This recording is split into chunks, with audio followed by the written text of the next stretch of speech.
Moi, ça m'a fait rêver quand j'étais petite. Mes grands-mères, elles ont toutes les deux gardé des moutons d'une manière différente chacune. Et pour moi, le mouton, c'est aussi quelque chose qui nous permet en fait, de nous relier à la nature.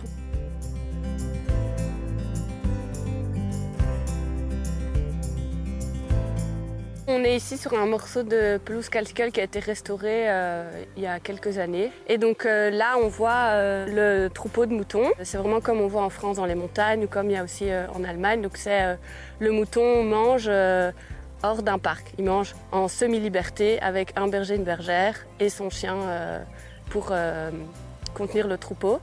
Et en fait, c'est pas inné. Le mouton, il sait pas le faire comme ça. On doit apprendre au troupeau à avoir les codes de la garde. Je pense que ça fait plus ou moins 10 ans que je suis dans le monde du mouton. Je m'y suis toujours un peu intéressée, mais au début plus de manière poétique, en me disant « Ah, c'est trop génial !»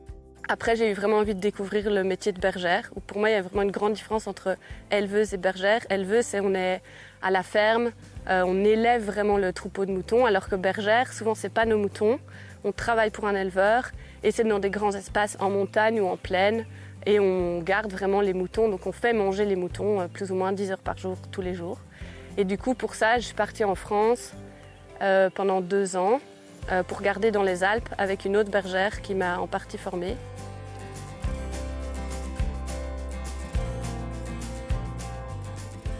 Ce qui m'intéresse, oui, là-dedans, c'est le mouton dans sa globalité et aussi d'un point de vue culturel et nature, dans le sens où culturel, moi, ça m'a fait rêver quand j'étais petite.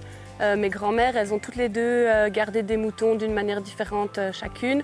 Et pour moi, le mouton, c'est aussi quelque chose qui nous permet en fait, de nous relier à la nature, même si c'est par l'élevage, donc ça pourrait être un peu bizarre. Mais en fait, la domestication des animaux, elle a eu lieu il y a vraiment très très longtemps dans l'histoire de l'être humain. Et c'est ça qui a façonné tous nos paysages. Les pelouses calcaires sont des milieux remarquables qui sont entretenus par des troupeaux de moutons que vous avez certainement déjà vus. Et ceux-ci remplacent admirablement les débroussailleuses. Leurs petites gueules sont capables d'aller entre les roches, entre les souches et ils font un boulot extraordinaire. Alors, le rôle des moutons dans les pelouses calcaires est évidemment de lutter contre la recolonisation intempestive des arbustes épineux qui peuvent concurrencer les plantes à fleurs qu'on voudrait bien conserver. Alors, on est sur un sol calcaire, on est sur des coteaux exposés plein sud, donc on a à la fois des plantes qui aiment le calcaire, qu'on dit calciphiles, et qui aiment le soleil, qu'on dit thermophiles. Et la combinaison de ces deux facteurs font qu'on retrouve ici des plantes qu'on ne retrouve nulle part ailleurs. Alors parmi les plantes qu'on peut retrouver dans les pelouses calcaires, il y a tout un cortège de plantes aromatiques, comme l'origan, comme le thym serpolet, mais aussi le petit basilic. Et puis il y a toute une série d'espèces qui se sont vraiment adaptées à ces conditions particulières de sécheresse et d'ensoleillement. Comme le cyrsacole, qui a réduit la taille de son inflorescence pour être vraiment ras du sol et donc diminuer l'évapotranspiration de son feuillage. Ou comme le chardon penché qui, lui, est vraiment adapté au sol calcaire et qui ne fait qu'une fleur.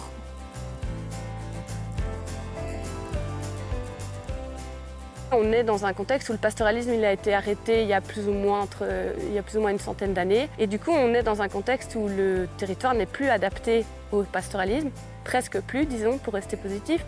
Et donc, c'est réussir à le faire, en fait, pour moi, le plus gros défi.